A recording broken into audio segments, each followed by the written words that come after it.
Hello students, welcome back to the online classes of Podar group of education लिली लक्ष्मणगढ़। हमने अपनी last video में परमाणु भार के बारे में जाना था और आज हम क्या सीखेंगे? अणुभार, मोल, मोलर द्रव्यमान, इनके बारे में आज हम सीखेंगे। अणुभार क्या होता है? तो अणु किससे मिलकर बना होता है? परमाणु से मिलकर बना होता है। दो या दो से अधिक परमाणु मिलते हैं, अणु बनता है, पता है ना। तो अणुभार में क्या होगा, हम देख लेंगे अणु में कितने परमाणु उपस्थित है, उन सभी परमाणु भारों का योग कर देंगे तो वो क्या होगा? अणुभार कहलाता है। तो किसी भी अणु का अणुभार क्या होगा? उस अणु में उपस्थित परमाणु भारों का योग। तो अणुभार में आप डेफिनेशन क्या लिखोगे? किसी अणु में उपस्थित सभी परमाणुओं के परमाणु भारों का योग उस अणु का क्या कहलाएगा? अणुभार कहलाता है। जैसे एग्जांपल हम देखते हैं, H2 का अणुभार हमें ज्ञात करना है। तो H2 किससे मिलकर बना है? दो हाइड्रोजन से। H2 का मतलब दो हाइड्रोजन, तो इसका मतलब हुआ दो को किससे मल्टीप्लाई कर दे हम? हाइड्रोजन के अणुभार से। दो को मल्टीप्लाई कर दो हाइड्रोजन के अणुभार से। भाई या तो आप करो, देखो हाइड्रोजन का एक होता है, या तो एक में एक ऐड कर दो, दो आ जाएगा, या फिर H2 दो है नीचे तो दो को किससे गुणा कर दो? हाइड्रोजन के एक अणु के भार से, हाइड्रोजन के एक परमाणु के भार से। तो हाइड्रोजन का परमाणु भार कितना होता है? मैंने आपको लिखा था 1.008 AMU, लेकिन 008 जो लिखते हैं ना पॉइंट के बाद, वो हमें लगाना आवश्यक नहीं है। वो एग्जैक्ट अगर कोई पूछे तो ही बताना कि हाइड्रोजन का कितना होता है। हम यहाँ न्यूमेरिकल के तौर पर लिख रहे हैं तो न्यूमेरिकल्स में एक ही माना जाएगा। तो हम जैसे यहाँ लिख दे 2 × 1 2 AMU। अगर कोई आपसे कहे कि ये नहीं होता है, यहाँ 1.008 रखे, तो वो भी आप कर सकते हो। फिर आपका 2.016 के समथिंग आ जाएगा, ठीक है ना, वो भी आपका राइट होगा। ये आ गया आपका 2 AMU। H2O का दो तो हाइड्रोजन के हैं, तो 2 × हाइड्रोजन का एक ही होता है प्लस, अब ऑक्सीजन का परमाणु भार कितना होता है? 16 होता है, लिखवा रखा है 16। तो क्या हो जाएगा? 2 × 1 2 2 + 16 18 AMU। CH4 का कार्बन का कितना होता है? 12। फिर हाइड्रोजन के 4 हैं, तो 4 × हाइड्रोजन का एक ही होता है ना, 12 + 4 कितने हो गए? 16 AMU। HCl का हाइड्रोजन का 1 ही होता है प्लस क्लोरीन का कितना होता है? क्लोरीन 17 पर आता है, 17 × 2 = 34, लेकिन इसका 34 न होकर कितना होता है? 35.5 लिखवा रखा है। क्लोरीन का क्या होता है? 35.5। दोनों को ऐड करोगे कितना आएगा? 36.5 AMU। NH3 का नाइट्रोजन का एक ही अणु है, नाइट्रोजन का होता है 14। फिर हाइड्रोजन के 3 है, तो 3 को 1 से मल्टीप्लाई, तो 14 + 3 कितने हो गए? 17 AMU। ये कुछ इंपॉर्टेंट है जिनसे हमें क्या करने हैं, आपको एग्जाम्पल करने हैं, इनके मतलब न्यूमेरिकल्स आएंगे, तो ये आपको नोट करना है। आप स्क्रीनशॉट ले लो या फिर नोट कर लो, वीडियो पॉज करके आप इनको नोट कर सकते हैं। नेक्स्ट हम लोग क्या पढ़ेंगे इसमें? मोल संकल्पना। अब आपका इंपॉर्टेंट शुरू हो रहा है यहाँ तक, तो फिर भी आपने पहले पढ़ा हुआ था।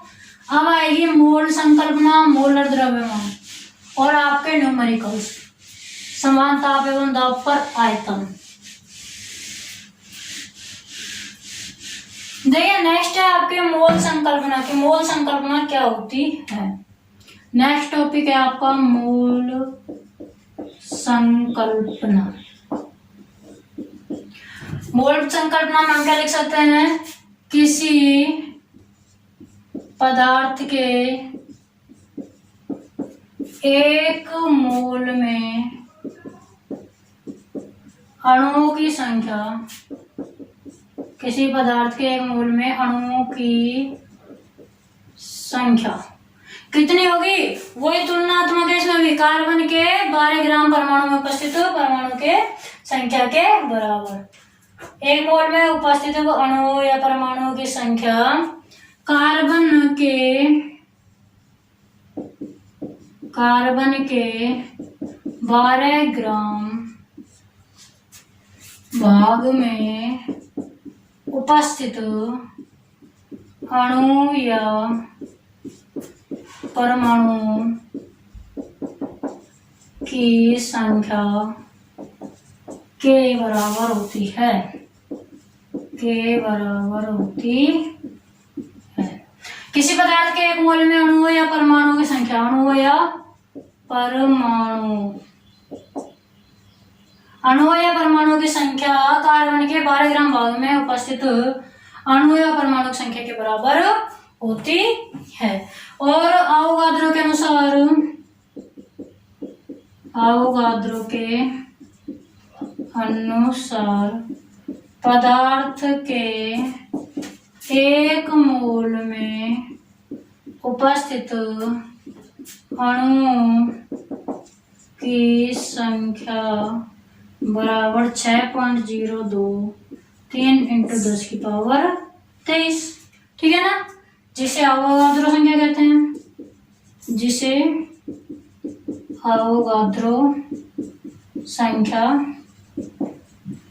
कहते हैं। Na से प्रदर्शित करते हैं, पहले भी लिखा है। तो मोल संकल्पना क्या है? किसी पदार्थ के 1 मोल में उपस्थित अणु या परमाणु की संख्या कार्बन के 12 ग्राम भाग में उपस्थित परमाणु या अणु की संख्या के बराबर होती है। 1 मोल में इतने अणु या परमाणु होंगे किसी भी पदार्थ के 1 मोल में। ये मेन चीज ध्यान रखनी है, 1 मोल में कितने अणु या परमाणु होते हैं पदार्थ के 1 मोल में 6.023 × 10⁻23 अणु या परमाणु होते हैं। ये ध्यान रखनी है, इसी से आपके क्या होंगे? न्यूमेरिकल्स होंगे। ठीक है ना। अब नेक्स्ट आपका टॉपिक है मोलर द्रव्यमान। क्या है? मोलर द्रव्यमान। ये तो अणु या परमाणु की संख्या की बात थी। अब बात करें द्रव्यमान की, तो द्रव्यमान क्या होते हैं? देखो, मोलर द्रव्यमान क्या होगा? किसी पदार्थ के अणुभार को ग्राम में व्यक्त करना, ग्राम में व्यक्त करना उस पदार्थ का मोलर द्रव्यमान कहलाता है। मोलर द्रव्यमान कहलाता है। एग्जाम्पल, H2O का मोलर द्रव्यमान, मोलर द्रव्यमान क्या होगा? अणुभार आपने पढ़ा है ना, अणुभार को मोलर द्रव्यमान कहते हैं। अंतर क्या होता है? अणुभार ज्ञात करने पर हम क्या लगाते हैं? मात्रक, एटॉमिक मास यूनिट, AMU लगाते हैं। ये लगाते हैं ना। मोलर द्रव्यमान में AMU की जगह ग्राम लगाना है ओनली, बस। मोलर द्रव्यमान क्या होगा? किसी पदार्थ के अणुभार का मात्रक चेंज कर दो, क्या कर दो? ग्राम कर दो। अणुभार को ग्राम में व्यक्त करना ही क्या कहलाता है? मोलर द्रव्यमान कहलाता है। H2O का देखना है हमें, तो H2O का अणुभार निकालेंगे तो 2 को 1 से मल्टीप्लाई करेंगे और ऑक्सीजन का कितना होता है? 16। 2 और 16 कितने हो गए? 18। अब अगर मैं 18 के आगे AMU लगा दूं जब तो ये अणुभार रहेगा H2O का, लेकिन अगर मैं यहाँ ग्राम लगा दूं, मैं यहाँ क्या लगा दूं? ग्राम, तो ये क्या बन गया? मोलर द्रव्यमान बन गया। क्या बन गया? मोलर द्रव्यमान। और इसका जो मान होगा, मैंने अभी क्या लिखा है? संकल्पना इसके अनुसार कि 1 मोल में उपस्थित अणु या परमाणु की संख्या कितनी होती है? 6.023 × 10⁻23। तो क्या मैं इसको ऐसे लिख सकता हूँ? 1 मोल लिख सकते हैं ना, 1 मोल। इसको क्या लिख सकते हैं हम? 1 मोल लिख सकते हैं। इसका मतलब क्या हो गया कि जल के 1 मोल या 1 मोल अणु का जो द्रव्यमान होगा, जल के 1 मोल अणु का द्रव्यमान क्या होता है? 18 ग्राम होगा। मोलर द्रव्यमान क्या होगा? 18 ग्राम होगा। ऐसे बात करें CO2 का, CO2 का मोलर द्रव्यमान, तो C कार्बन 6 दूनी 12 प्लस ऑक्सीजन के 2 है, 2 को 16 से मल्टीप्लाई, 12 प्लस 16 दूनी 32, 32 34 44 ग्राम। क्या होगा? इसको सॉल्व करने पर 44 ग्राम, और इसमें 44 ग्राम भी किसके बराबर? 1 मोल। जो भी मोलर द्रव्यमान आएगा वो किसके बराबर? 1 मोल के बराबर, क्योंकि पदार्थ में उपस्थित अणु या परमाणु संख्या 1 मोल के बराबर होती है, जिसका मात्रा क्या होगी? 6.023 × 10⁻23। इसका मतलब क्या है मैम? समझ में नहीं आया तो अब एग्जाम्पल से समझते हैं हम। इसका मतलब किससे समझेंगे हम? एग्जाम्पल से इसका मतलब हम समझते हैं। देखो, क्वेश्चन आपको किस प्रकार से मिलेगा, आपको क्वेश्चन किस प्रकार से मिलेगा वो हम देखते हैं।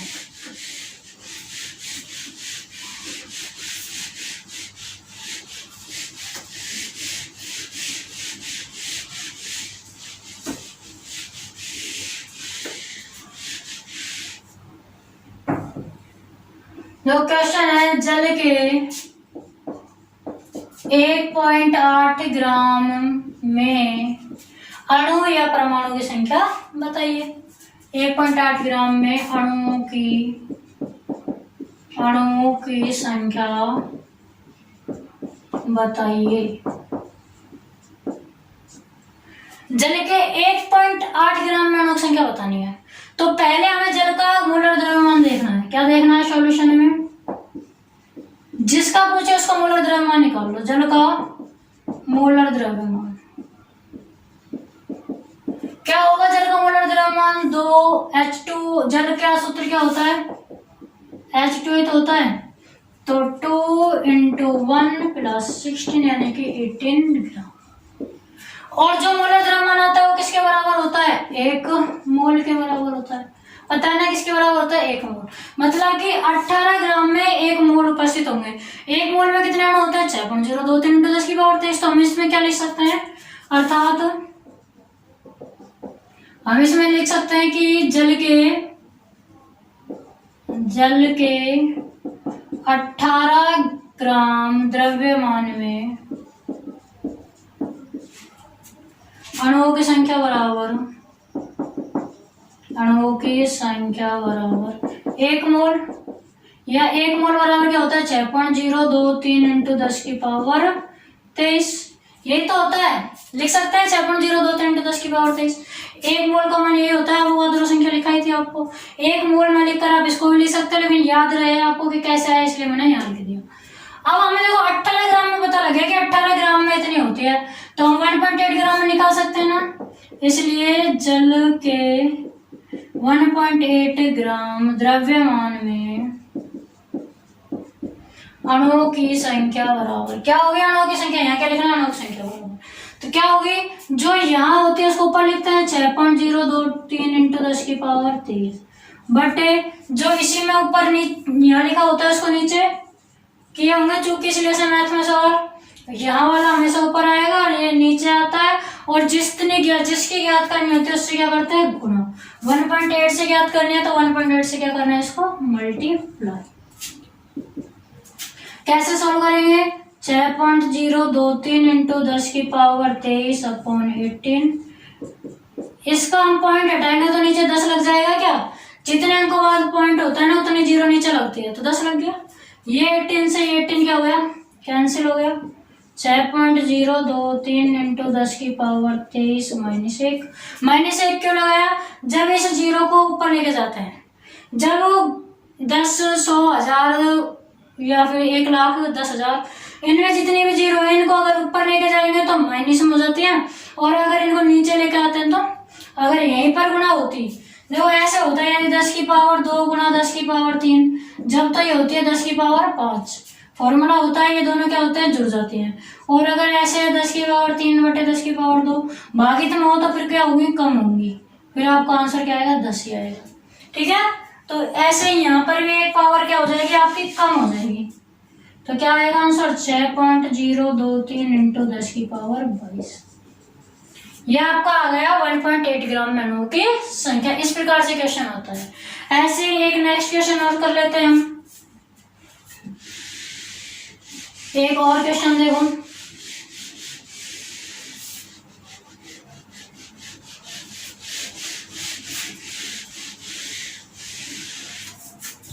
क्वेश्चन नंबर 2 देखिए। 2.2 ग्राम CO2 में अणुओं की संख्या बताइए। तो कैसे करेंगे? 2.2 ग्राम CO2 किसमें बतानी है? CO2 में। सबसे पहले इसका मोलर द्रव्यमान निकाल लो। CO2 का मोलर द्रव्यमान, कार्बन का 12, 2 × 16, 16 में 32 क्या आएगा? 44 ग्राम या 1 मोल। ठीक है, तो हम क्या लिखेंगे? क्योंकि CO2 के 44 ग्राम में अणुओं की संख्या बराबर कितनी होगी, 1 मोल का मतलब हमेशा 6.023 इंटू 10 की पावर 23 लिखना है। 6.023 इंटू 10 की पावर 23, ठीक है ना। 44 ग्राम में इतनी है, ज्ञात किसमें करनी है, 2.2 में, तो इसलिए CO2 के 2.2 ग्राम में अणुओं की संख्या बराबर, अणुओं की संख्या बराबर कैसे निकालोगे, 6.023 इंटू 10 की पावर 23 बटे में कितने की है, ये 44 ग्राम के, तो 44 से डिवाइड इंटू कितने ग्राम में निकालने, 2.2 में, 2.2 से मल्टीप्लाई। कैसे सॉल्व करेंगे, 6.023 इंटू 10 की पावर 23 बटे 44, देखो पॉइंट हटाएंगे तो ये रहेगा 22 बटे 10, है ना। 22 एक कम 22, 22 दूनी 44, 2 से तो इसको भाग दे दो, 2 से इसको भाग देना है, देखो 2 3 जा 6, पॉइंट की जगह पॉइंट, 0 की जगह 0, 2 1 जा 2, फिर इसमें भाग देंगे 2 1 जा 2, फिर 1 बचेगा, पॉइंट में जाएगा, तो इतना ही छोड़ दो, या 2 5 10, 5 बार जाएगा, इंटू 10 की पावर 23 आपके पास है, बटे में 10 भी है, तो 3.0115 into 10 to power 23 minus 1, 3.0115 into 10 to power 22, ये आपका क्या हो जाएगा, आंसर हो जाएगा। ओके स्टूडेंट्स, ऐसे ही आप एक क्वेश्चन खुद कर लेना। नेक्स्ट क्वेश्चन 3 आपको खुद को करना है, CH4 के 3.2 ग्राम में, 3.2 ग्राम में अणुओं की संख्या। आपको CH4 के 3.2 ग्राम में अणुओं की संख्या ज्ञात करनी है, जैसे यहाँ ज्ञात की हमने, सेम ऐसे ही आपको 3.2 ग्राम में अणुओं की संख्या ज्ञात करनी है। ओके स्टूडेंट्स, नेक्स्ट वीडियो में हम पढ़ेंगे समानताप एवं दाब पर आयतन ज्ञात करना। यहाँ हमने अणुओं की संख्या, अब हम पढ़ेंगे आयतन में, ठीक है ना स्टूडेंट्स। Thank you.